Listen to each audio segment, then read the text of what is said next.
Yan. Iba po ang kasama natin ngayon sa Museum of Anthropology.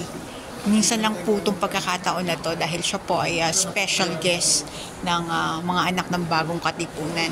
Na isama po natin dito sa Museum of Anthropology para tuklasin ang mga kagamitang pangkatutubo. Lapitan po natin ang sining ng mga sinaunang katutubo. Ang kanilang mga kagamitan, ito ay nagsasalarawan ng kanilang pagiging malikhain.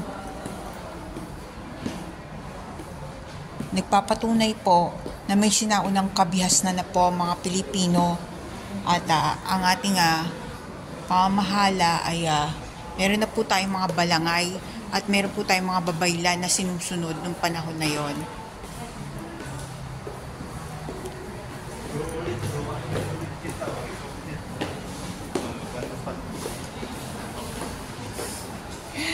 Ako pa po yung kinunan.